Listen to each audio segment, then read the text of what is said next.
seminars for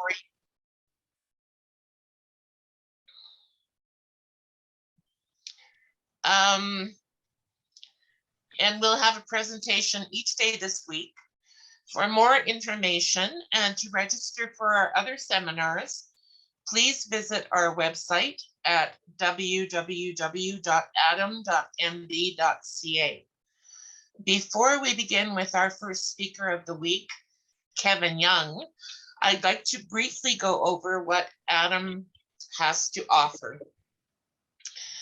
The Anxiety Disorders Association is a nonprofit, registered charity and peer support organization, and we offer virtual self-help programs for all Manitobans affected by anxiety disorders.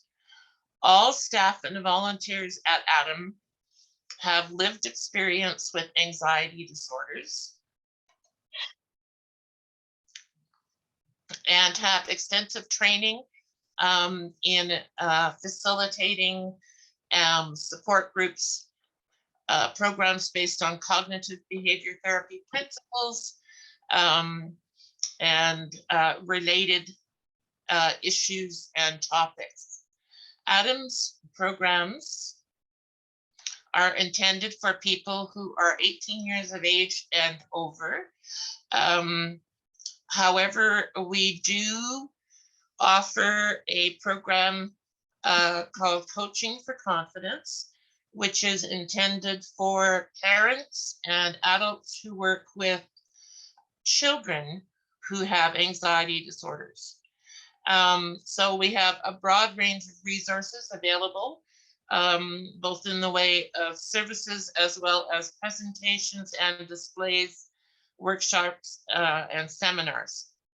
Now I'd like to hand it back to Carlene, who is a peer support worker for Adam and also will be the host for tonight's event.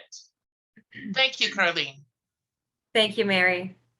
A warm thank you to our director for joining us today.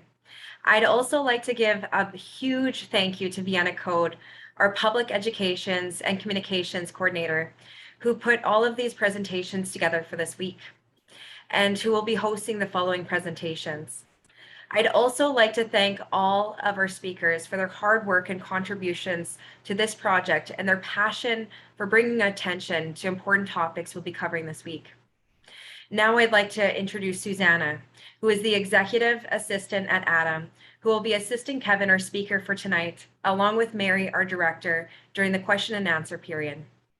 Susanna may intercept the presentation if there is a question that pertains to what the speaker is presenting at the moment. Please be advised this webinar will be recorded and will be available after the presentation.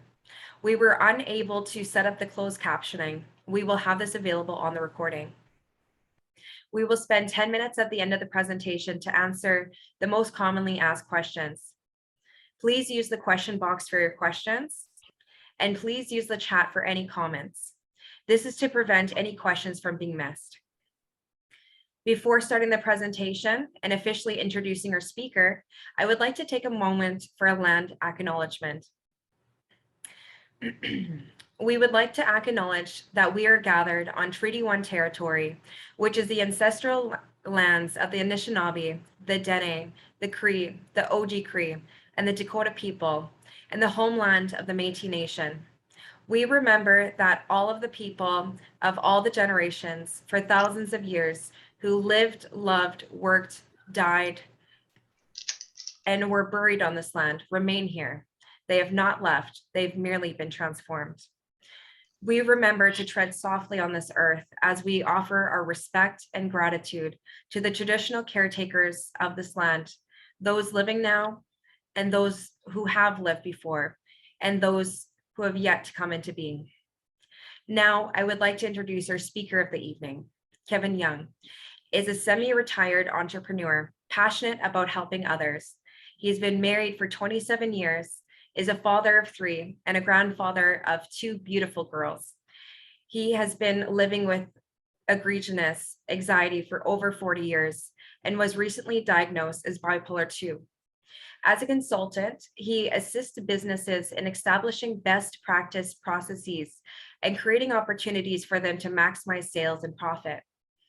On an individual basis, Kevin's focus is on mentoring individuals living within the LGBTQ community, helping individual athletes and teams to establish a success-focused sport mindset, and primarily mentoring people living with a mental health diagnosis, encouraging mindfulness, self-awareness, and the addition of new tools designed to mitigate the severity of their challenges. Kevin is a certified life coach with a positive psychology foundation and facilitates individual and group learning sessions at regional, national, and international levels. Welcome, Kevin, and thank you so much for being part of this project. Thank you very much, Carlene. I must say to everyone that it's an absolute honor to be here as part of Adam's Mental Illness Awareness Week, and to be able to deliver on a subject that I am truly passionate about. I also want to throw out my thanks as well to all the Adam staff that you don't see. Carlene did say, you know, Vienna is behind the scenes here too. We'll get to see her later in the week. But there's a lot of other support people that have helped to put this all together. And you know what, on behalf of myself and everyone here who's a participant, I just want to say a huge thank you to everyone at Adam. I'd also like to say that the material that I'll be presenting today was brought forward to the support group that I'm a member of here at Adam. And, you know, so there is some collective wisdom from the room here today too, not just necessarily from one person. And finally, to each and every one of you, the participants, thank you, thank you, thank you. Because if you're here tonight to talk about as a friend or family member of someone who's living with anxiety, then clearly you want to make a difference in their lives. And on behalf of those people, if they're not here with you, then I want to say thank you for stepping forward. There were some questions that came up in the chat, and yes, we are recording definitely because there are people that had intended to come and aren't able to. The recording will be made available to those folks. There also was a question about whether or not there was any anonymity. Like the only thing I think you can see on your screen were the folks that were speaking earlier. And as their cameras are off, then I do believe their screen is gone as well. So you're sitting in the background and we know you're there, but just to make sure that everybody's comfortable. Okay, folks, I'm going to be my tech director too. So be patient with me here. I'm just going to share my screen and we're going to go right into my presentation. We're going to start right here so that we providing support for family and friends that are living with anxiety. And yes, you know what, folks, this is a topic that needs more discussion. Some things that I want to just chat about really briefly before we get right into this. I do want you to remember why you're here. But I also, I really want you to remember that there is no exact science in what you do or what to do, what to say, or when to say it when you're trying to assist somebody who's living with egregious anxiety. You see, everyone who lives with anxiety has their own story, their own circumstances. Today may be a very good day, and tomorrow the circumstances could be similar, and yet their anxiety may weigh heavy on them on the second day. So we need to understand how to communicate with those people that we want to try to assist on their journey. As a friend or a supporting family member, I cannot stress enough, just being there is so important. And as someone who has lived on both sides of the fence, providing support for and receiving support from, I can tell you that that importance can be life-changing for some people. Over time, you're going to learn to understand triggers, words or places or situations that may make your loved one respond in an anxious manner. People who are in the past have said that they're invested in supporting people, their family members, their friends, their neighbors, their coworkers, have suggested that journaling about periods of extreme anxiety is very helpful. And that way it's something to refer to later on. And the questions that you need to ask yourself there are, what was or were the triggers? What do we think may have brought about this period of really tough anxiety? Were there physical, mental, or emotional responses? How did my loved one or my friend respond? And how was the situation mitigated? How was your loved one, your friend, able to bring themselves down? Or how were you able to help them to get to a better place? And finally, one area that we always need to consider when we're dealing with these circumstances is there something that might have happened or could have happened rather that didn't? Okay, well, that being said, let's get started. Anxiety 101. Well, this is not a one-page slide that's going to tell everybody everything that they need to know about anxiety, but I will say this, one of the biggest questions that I'm ever asked about anxiety and the how to, where to, when to, is how do I know if my life partner, my mom, my dad, my grandparent, my child, my brother, my sister, etc., how do I know they have anxiety? Well, and then the follow-up question usually is, well, what if I'm right? Like, what do I do? And then the other side of that, well, what if I'm wrong and they don't have anxiety and I make them feel bad? Well, hopefully we're going to be able to put some of that to rest for you tonight, because I think there are ways and means that we can do this that are incredibly meaningful and also non-judgmental, and they do not lay blame with the individual. And that way the individual does not have to feel any shame. You see, folks, the truth is that anxiety manifests itself in each and every one of us in a totally different manner. Even similar anxious circumstances for the same person can cause two entirely different reactions. And even if you're one of a set of twins, of identical twins, same DNA, and yet, you know what? One has anxiety and one doesn't. Yet all the environmental circumstances and the DNA and your life experiences are all very similar. But you see, that's just how we're wired. So here, folks, is the key, I think. With a little work and some patience, you can make a difference in the world of the person that you're concerned about. You can make a significant difference. But first, we need to understand what anxiety looks like in your loved one. So the next step then is this.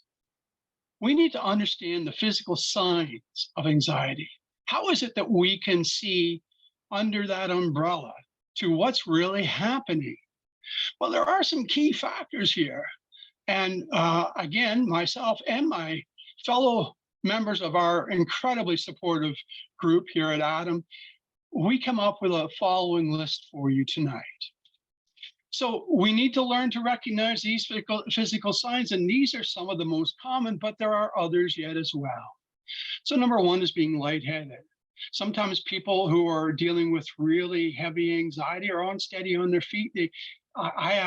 Sometimes I lose my balance a little bit. A chemical imbalance in my body, and things just aren't working the way that they're supposed to.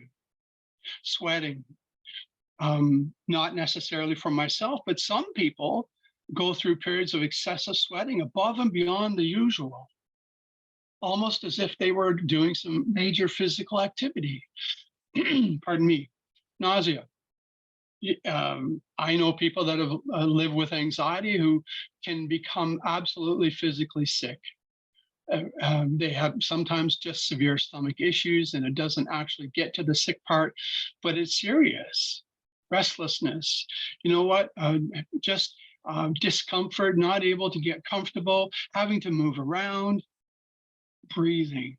Breathing is probably one of the most obvious because it's so visible to us. Somebody can have an upset stomach, and if they're not moaning and groaning like I might be, it's not as noticeable, but breathing is. If you have a shortness of breath, and you're trying to catch it, I mean, somebody can hear that. And conversely, if you're hyperventilating, breathing incredibly fast on a repeated basis, again, people can hear that too. Gastrointestinal problems manifest itself in many different people with a bout of diarrhea, and unfortunately, that too can be part of anxiety. Then there's the no appetite, no desire or recognizable need to eat anything. I'll be honest, last week I had a couple of tougher periods of anxiety, and during those periods, you know what, I really didn't have much appetite. I was restless. I did have an upset stomach. I was a little lightheaded, and I didn't sleep well, which is the next one. Normal sleep patterns sometimes evade us when we're dealing with severe anxiety. So too can tight muscles. I mean, it's similar to the discomfort, but tight muscles can be entirely different. Your entire neck across your shoulders can absolutely become knots. It's tough. Sensory loss. Sometimes it's vision, sometimes it's hearing, and not always and not all senses, but in each of us, it's a little different. Body language, we might see somebody exhibiting very aggressive body language, very laid back. Maybe their arms are crossed in front of their body and they're becoming a little standoffish. And finally, one of the most visible physical signs of anxiety is the 0 to 100 miles an hour, what I call it. It's an exponential escalation of other signs. Sometimes they come on so rapidly, it's like a freight train running down the tracks. So those are some of the physical signs of anxiety. And now I just want to help, maybe we can keep that in the back of our mind as we listen to this quick little video. I want to make sure that I interject every now and again so that people aren't listening to me talking for the entire period. So I have a couple of little clips, and this is the first one. For me, it means there's hope. We're not alone. Let's have a look. As you approach the podium, your heart rate jumps. Your mind blanks and your chest tightens. You start to feel as if at any minute you could die. Seasonal anxiety is an expected part of life. For a person with an anxiety disorder, the anxiety does not go away. Anxiety disorders can get worse over time. Symptoms of anxiety disorders include restlessness, fatigue, irritability, trouble concentrating, and difficulty sleeping. About 1/3 of U.S. adults experience an anxiety disorder at some time in their lives. Finding ways to relax can help. So can talking about it. Connecting with family and friends can help you cope. If your symptoms don't go away, talk with a healthcare provider. While living with an anxiety disorder isn't always easy, there is hope. With treatment, different types of talk therapy, and possibly medication, you can take back your life. To learn more about anxiety disorders, visit the NIMH website. And if you found this mental health minute helpful, please share it. All right. So that's our little video clip. I said, there is hope. And I said that there is hope because there are so many of us. We're not alone. And I really want to stress how important that is. Folks, 1 in 3 Americans over their lifetime will be suffering with anxiety issues. The last time I checked, that's about 112 million people in the US and another 12 million people here in Canada. That's an awful lot of people living with. And because of that, it deserves for us to be able to delve into this yet even a little bit deeper. As a potential caregiver for someone living with anxiety, we need to be able to recognize anxious thinking. And I'm going to share with you right off the hop here that, you know what, sometimes it's hard. I mean, if this isn't being communicated, and if you remember in the beginning, that's one of the things I was mentioning, that we really need to be able to connect with that person we want to care with, because we need to be we need to understand clearly and concisely exactly what they are thinking. So learning to recognize the anxious thinking. Well, one of the things that comes up often is what I call the doomsday syndrome, believing wholeheartedly that the worst will happen. And sometimes there's history to this, and other times it's just fear of what's before us. Number two would be persistent and excessive worry, even minor issues to someone who's living with some really big anxiety issues can become very difficult and what I like to term monster-like. Number three would be that ride or die reaction, acting with or and sometimes without thought, just boom, I'm going to do it. Not always the wisest decision by all means. Number four happens a lot. It's self-medicating. Doesn't matter what your medication of choice is, whether it's alcohol or cannabis or even street drugs, and including non-prescribed dosage of meds, like taking extra medication. All of those things can be really troublesome because most of them aggravate your anxiety. They don't make it go away. Number five is ruminating about past experiences to the point of despair. Oh, I was never able to do this before. I won't be able to do it now. You know what? You can't change what's happened anymore. All you can try to do is be better going forward. Number six in the learning to recognize anxious thinking is making assumptions. If X happens, then Y will follow. It always does. Well, if we do it the same way, it might, but maybe we can change some things up. Number seven is self-isolation, going off the grid in any fashion. It's unique to the individual. For some people, they become absolute hermits. I myself have been a hermit on occasion. Thankfully, not so much anymore, but it does bring about peace and eliminate some of that anxiety. But siloing, building those big, tall walls around you is very troublesome.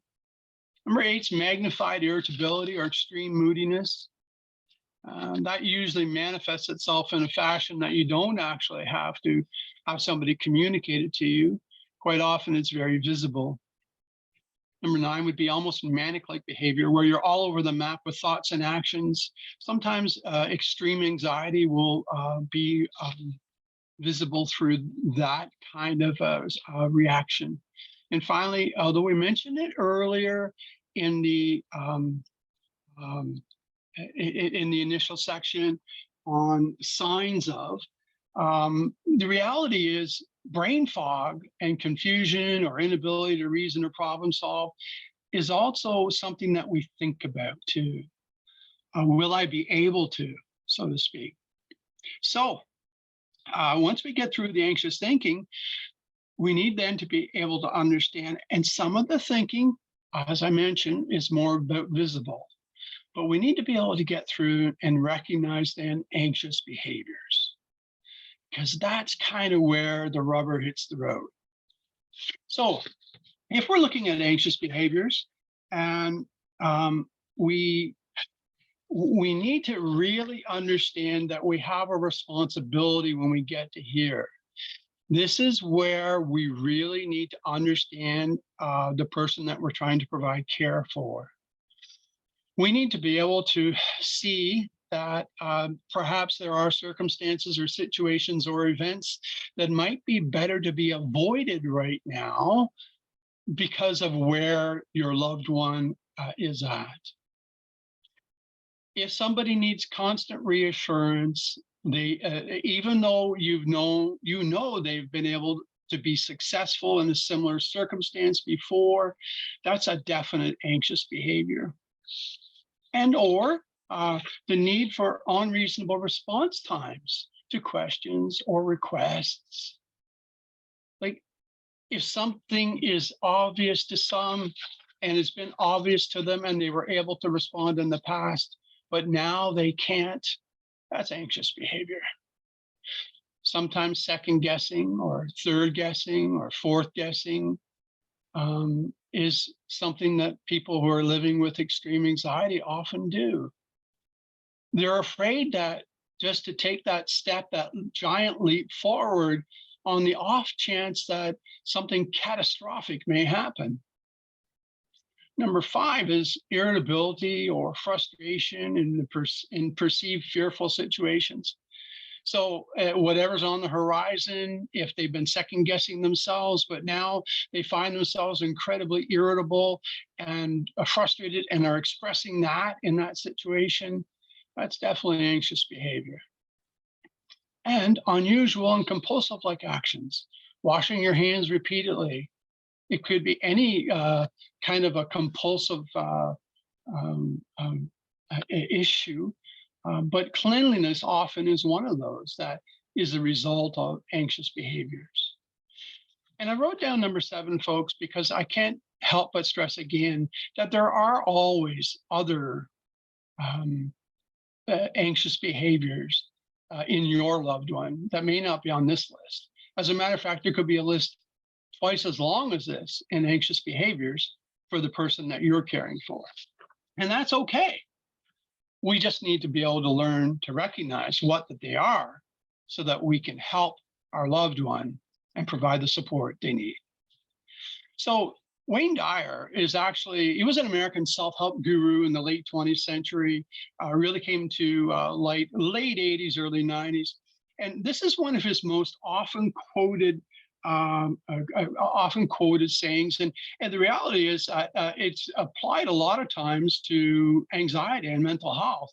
And it says you can't always control what goes on outside, but you can always control what goes on inside. But you see, folks, and the reason I bring it forward is specifically because I don't believe it's true. You see, I don't think that someone living with actually can control all the time what's going on inside.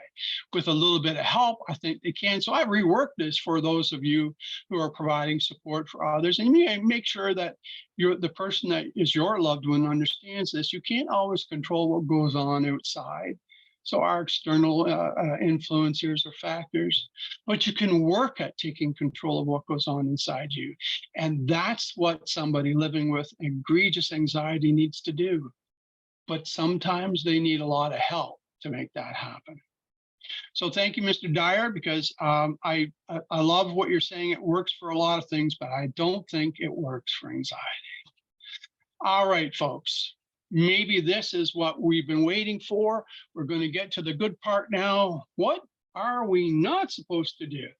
Well, before we get in there, I need to preface and let everybody know that the reality is your list may be entirely different than mine. For somebody, similar age group, similar demographics, maybe similar life issues, you still may have an entirely different list. Perhaps one of the most important things, though, don't throw gasoline on a fire. You may get a response, but is it what you're looking for? And I'll just tell you, I can tell you that because I learned that life lesson. I tried to start a fire that got low with a little bit of that, and I have singed eyebrows and a different hairline because of it. It works the very same way here. I'm going to jump to the next one here, but we're going to cover this off, and then I'm going to share a little bit about my story, if you would. I want, though, to really focus on these 4 areas. And if you want to throw them all together, we can do it with the top line. It just says easy is not necessarily the right answer. It takes work to help somebody who's living with anxiety. To be an effective supporter of said individual, it takes a huge effort. Over time, my family has been able to learn how to be there for me. My wife said to me the other day, "You seem really anxious. Do you need some help doing some breathing exercises?" Knowing that if she asks if I need help, and that if she suggests that she would do it with me, that I'll be receptive. See, that's understanding the person that you're working with. And I said, yeah, I would. Now, had she told me, you know, you need to go and do some breathing exercises, I would have felt that I was being judged. I would have felt shame for being someone that had to have their spouse tell them that they needed to do some breathing exercises and de-escalate their anxiety. But when she said to me, do you need some help doing some breathing exercise? I'll do it with you. To me, she was offering me help. She was offering me hope. And I love that I have supporters that can do that for me. So let's look at these 4 key things that we really don't want to stand for.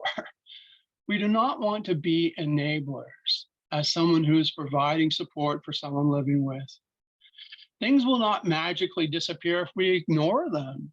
We need to address it appropriately, whatever the issue is, appropriately. Confrontation. We don't want any confrontation.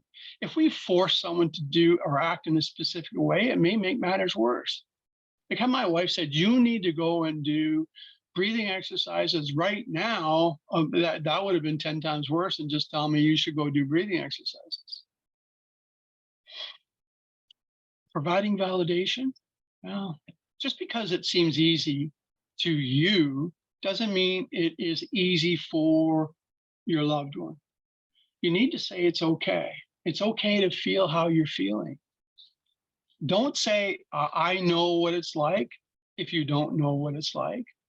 But it is okay to recognize that they're okay to feel the way that they are. You can't ignore it either. If you just pretend that there's nothing wrong and you're an ostrich and you keep your head in the sand, then anxiety can lead, like terrible anxiety can lead to a much, much greater problem. So those are all key things that we don't want to do. But that leads us to where I'll share some of my history. You see, I did say earlier on that I am both someone who has provided support and someone who has received support, and lots of it. I'll tell you that the first person that I provided immense support to, both my wife and I, was my youngest. And when he was in his mid-teens, he had hit some very, very, very rough spots. And his anxiety was so bad that it became life-threatening for him. And we had to take action, and we had to, get him help and care. He wasn't really happy about being hospitalized. As a matter of fact, he was angry with me. But I told him, not long ago, actually, that as difficult as it was and all that, I would still have made the same decision. But it was a learning curve.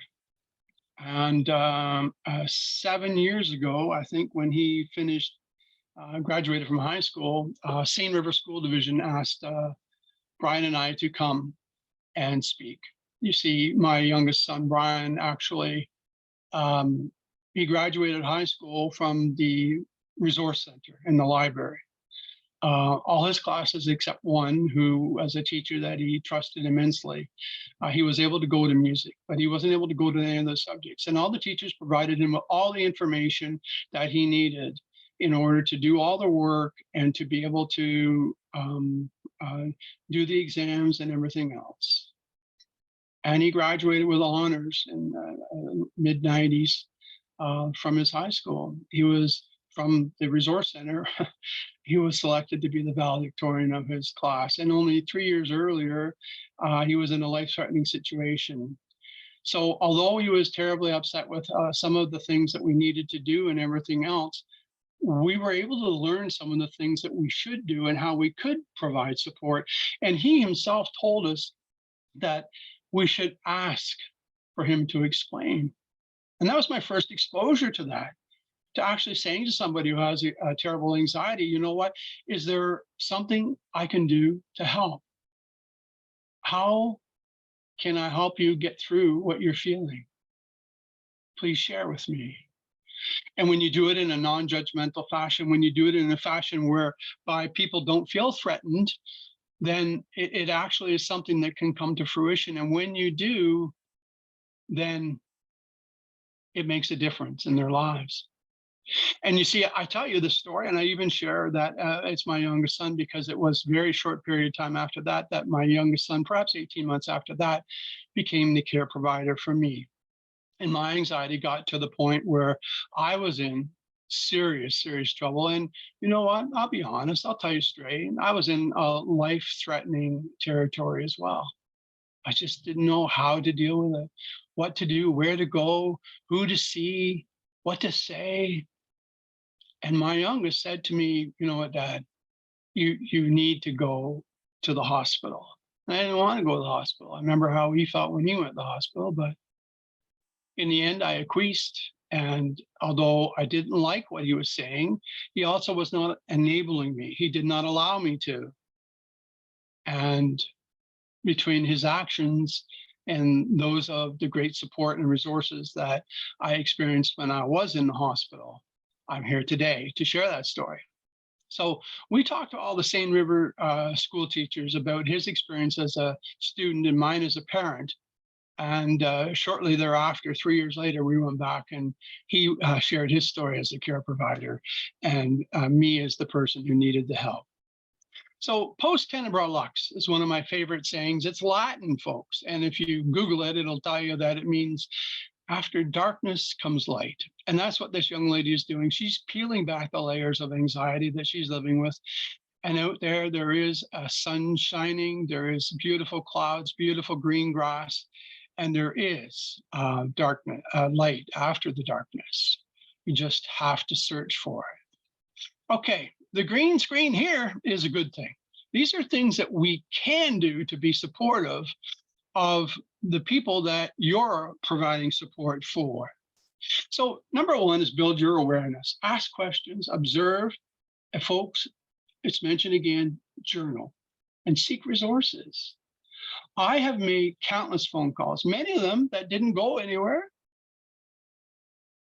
I've called the Winnipeg Regional Health Authority. My goodness, I even sent an email one time to the Minister of Health's office just to see if there was something that they could do in order to point me in the right direction.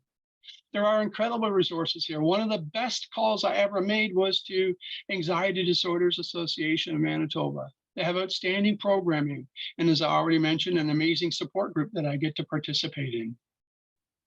Number two is that you do not apply additional pressure to do or act based upon your thought process. You've got to remember to disengage what you're thinking from being cast upon the person that you're trying to provide support for. You need, number three, to avoid logic discussions. People with anxiety know that they're irrational at times. I know that I can go off on a tangent or, way down that 0 to 100 road.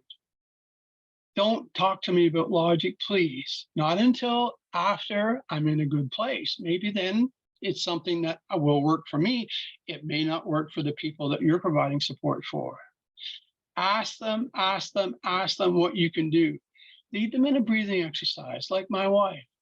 Could I breathe with you? Could we do something like that together? If that's a tool that's in their toolbox and it's something that you as a supporter can do with the person living with, do it. Ask if you can, at least do it. Number five, so important, take the time that you need for you. You cannot help folks if you're not mentally, physically, and emotionally ready yourself. Let me ask you a question. I'm sure most of us have flown at one time or another. Maybe not. There's a few people that haven't. That's fine. But I want to tell those ones and remind those that have that one of the first things that happens is at the beginning of the flight, as they go through the safety spiel, they talk then about this. They say, if the oxygen mask drops down from the ceiling, you need to make sure, and you have children with you, you need to make sure that you put the mask on yourself first. Folks, the reason for that is obvious. If you pass out because you don't have oxygen, how can you help the little person beside you? All right. Same thing for those who are living with anxiety that you want to provide support for. Well, here's something that I want you to remember. Yes, you can. All the things that we've just discussed and everything, it's a long list. and you can find some of these items some places. Some of them are unique to our group that we've added in, but I want you to understand that you can make a difference. And we're going to watch another little clip here and how to care for someone with anxiety as a caregiver.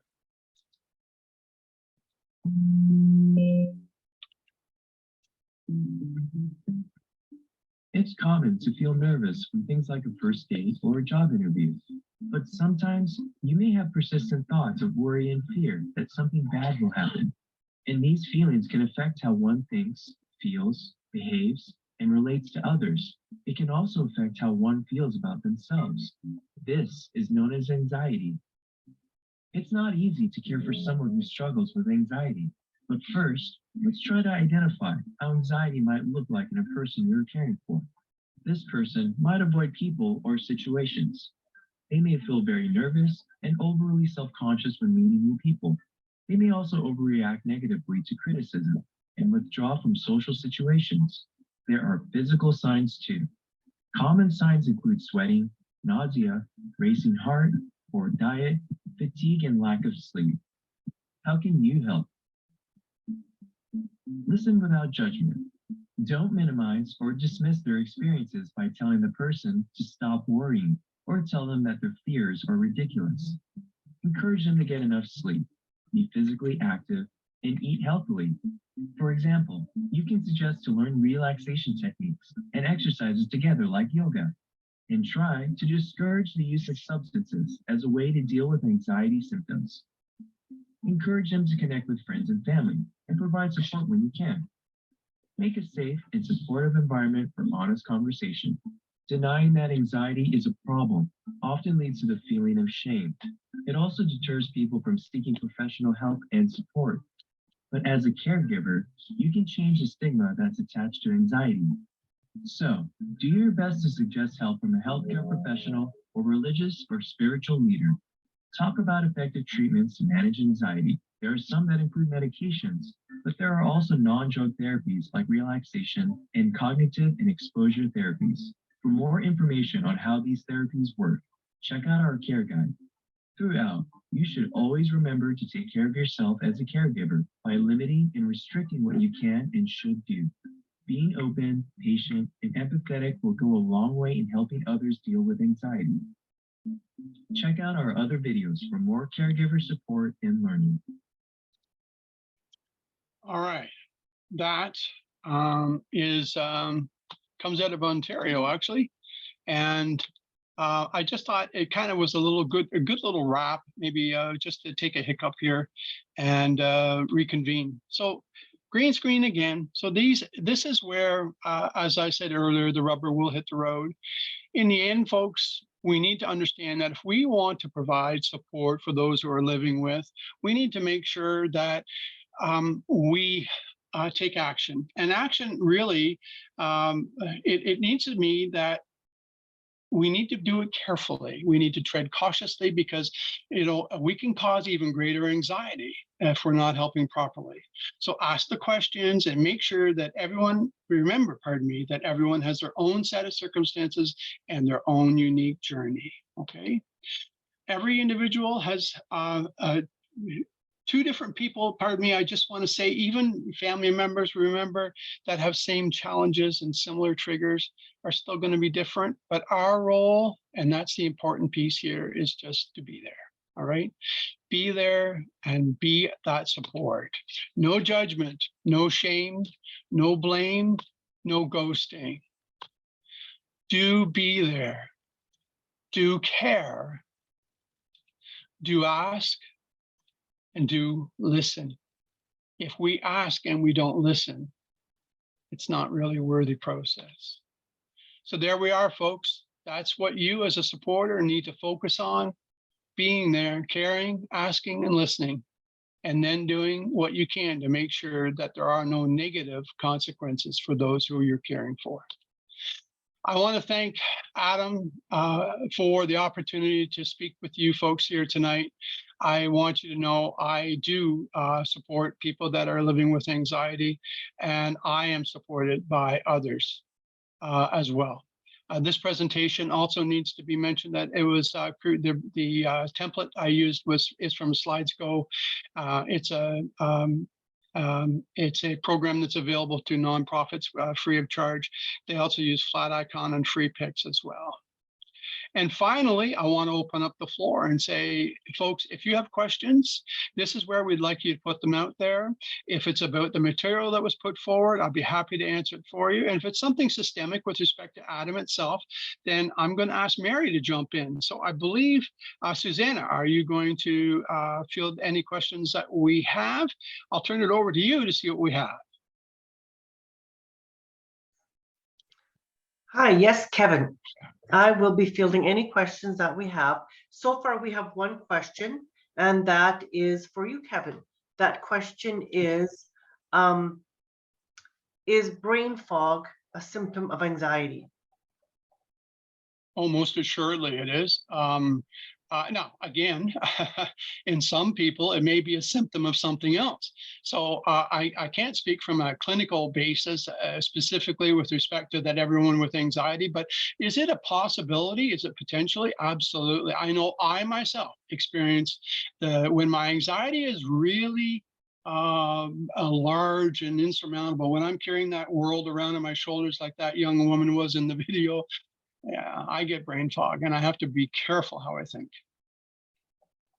Thank you, Kevin. And now there's another question that asks, does ADHD fall within the same category as anxiety? Well, attention deficit hyperactivity disorder is a clinical diagnosis in and of itself. Does it fall under the anxiety umbrella? Well, I've actually heard some folks say that yes, it does. Some opinions that yes, it does. But I always try when I'm speaking to people that are potentially have dual diagnoses. ADHD said definitely that it's a specific diagnosis. So, and the treatments that are normally associated with anxiety may not be effective for ADHD. Thank you. And the next question is bipolar a form of anxiety? Well, bipolar 2, which is what I get to live with now, is it's bipolar. If you think of the acting masks, there's a very happy face and there's a very sad face, and that ultimately is bipolar 2. You go from extreme periods of manic-like behavior where everything is fast and anxious, and yes, it does manifest itself like anxiety. So, but the opposite side of that coin is extreme depression. Again, I'm not a doctor, so I'll only offer forward what I know from my own personal experiences, but I'll say this. The manic-like behavior associated with bipolar is definitely mimics anxiety. Thank you. And the next question is, what is the link between anxiety and depression? When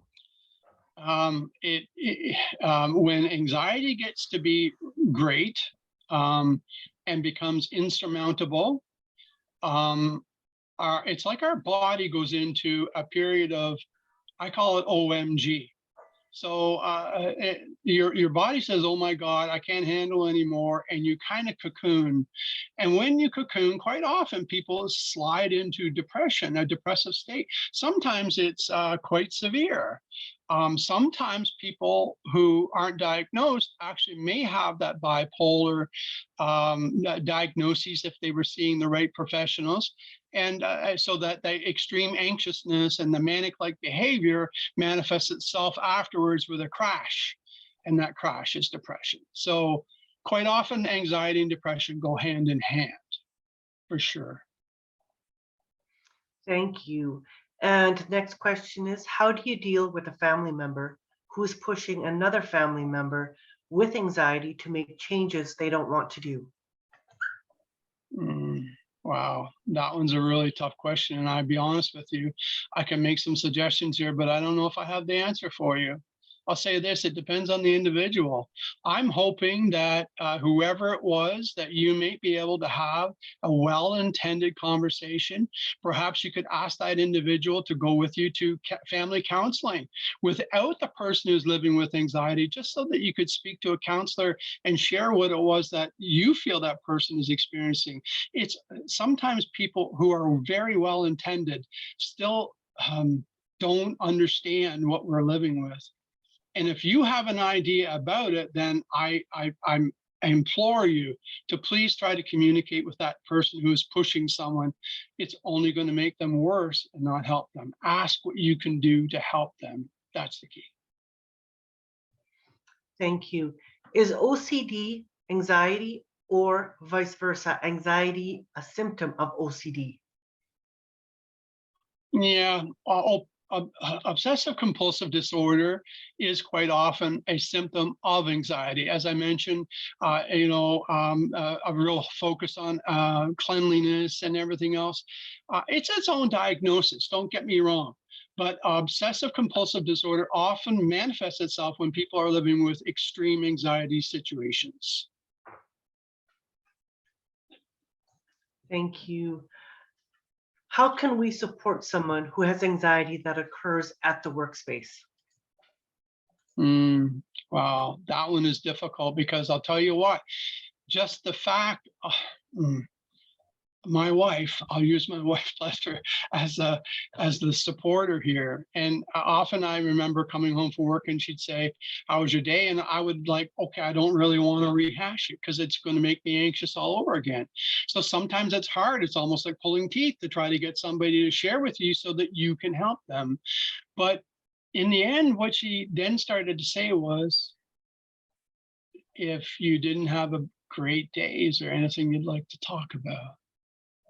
And it really soft pedaled it for me, and it made it a lot more palatable. It didn't feel like I was going to have to rehash it and all. So honestly, it's all about your approach, and you have to tread cautiously, and you need to learn to develop your own methodology with the person you're providing care for, because it could be totally different, but that worked for me. Thank you. Next one is, do you have suggestions on how to encourage someone to reach out for help? Perhaps especially peer support, when their belief is that they can and need to fix, deal with, and manage this themselves on their own. This person knows and recognizes their issues, anxiety, social anxiety, and appreciates someone being there and listening when needed, but does not feel taking advice or help will be beneficial. And instead, that is a weakness because they did not do it on their own. Well, thank you, society, for that one, because you know what? I think anyone with anxiety has lived that. You see, societal paradigms are such that if you're living with anxiety and you can't fix it, then you're broken. Something's wrong. It's up to you. You can do this. Just suck it up. You've got this. You know what? I heard everyone and their dog tell me things of that nature, when the reality is it's the farthest from the truth. But in the end, constant reassurance and suggestions the right way, so that I was receptive to them and not receptive, finally resonated with me to the point where I did take action. My son didn't only tell me once I needed to go to the hospital. My wife told me too, and my son probably, it was on the third time, I think, that he said, Dad, you need to go to the hospital, that I went. So you can't enable, remember the things we can't do, but you also can't confront, and you also can't push someone to do something that they don't want to do. All you can do is be there and try to encourage them to take those steps they need. Thanks again, Kevin. And another question on recognizing anxious thinking. Is there a number of those that you or someone are experiencing that you would suggest seeking a professional? Wow. I'm going to say this. I think that everyone who lives with anxiety has their own circumstances, and that the answer to that is individual to that person. Now, I know that sounds like I'm avoiding the question. I'm not. I'm just trying to say that I don't think there's any specific combination that I can say, if you have 1, 3, and 5, you got to go see a specialist. You got to go, because it could be 2 and 4. It could be just number 6. It doesn't matter, because each person is unique on their own. I'll say this: when anxiety becomes problematic, when it becomes life altering, when you start making decisions or not making decisions because of anxiety, I don't care what the 1 to 12 are, go. Nothing happens if we don't seek help, folks. I cannot stress that enough. And that's where we as care providers can help. We can go with them so that they're not alone on that journey. That's what's important.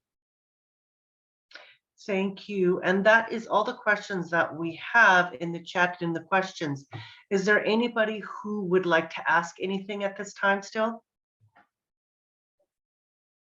I'm going to leave the questions open just for another couple of seconds to see if anybody has anything else they'd like to ask. And Susanna, would you mind if I just interjected and said this, folks? If there's something, folks, that you would like to ask, and you know what, you don't want to put it in here in the chat box, that you know what, but you can email Adam at adam.mb.ca with the question, and the Adam team will make sure that you get an answer. I mean, and honestly, sometimes I think that's how I started out. I started out just asking quietly and things of that nature, and that's okay. If that's where you are in your journey to be a supporter, then do that. Please reach out and get some responses. Thank you. Okay, one more question. Who do you get help from first?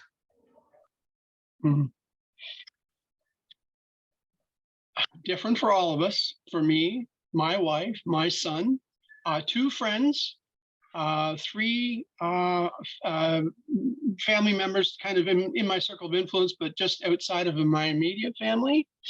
And I get a lot of support from my support group. When we share our stories and how our week was, we get encouragement, we get applause, and I feel like I'm part of something incredibly powerful when I'm there. So I would urge you all as supporters, encourage the people that you have who are living with to contact Adam, please, and see if you can find some resources for them or that they can find for themselves. Thank you all.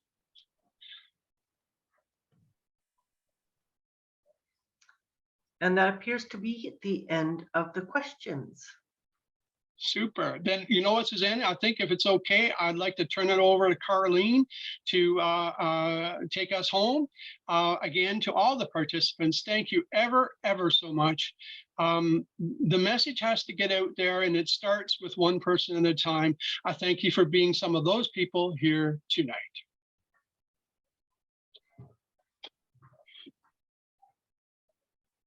Carleen, you're mute still. Thank you, Kevin, for noticing the mute as well as the very informative presentation. I'd like to take a moment to announce our new support group, Supporting Friends and Family with Anxiety, which will start in early spring of next year. This will be available virtually to all Manitoba residents over the age of 18. The registration link will be emailed after the presentation and will also be on our website, adam.mb.ca. Our website has free, helpful resources and information about different anxiety disorders. This can be a great resource to learn more about anxiety. Thank you for everyone joining us today, and stay tuned for the other presentations we have for you this week. Okay. Thank you, folks. Have a great night and enjoy the week. Good night, everyone. Thank you, Kevin. That was terrific. We really appreciate it. Very informative. My pleasure to be here. Thank you. Great. Thanks very much, Mary. I appreciate that. Thank you all. Y'all did a great job. Susanna, Carleen, wonderful job. Thank you. Thank you, Kevin. Same to you. Thank you. And we hope to see a lot of folks at our next presentation tomorrow. Absolutely. I'm going to be there. I don't want to miss you, but you'll be seeing us. So I'll be a panelist. Yeah, Yeah, I'll be seeing you. okay. Or sorry, I won't be a panelist. Pardon me. I'll be out there in the Yes, audience. we I will want to see hear. tomorrow. Right, all right, Absolutely. everybody, take care. Thank Okay. you again, Yeah. and thanks for joining us. Good night to all. Good night to all. Good night.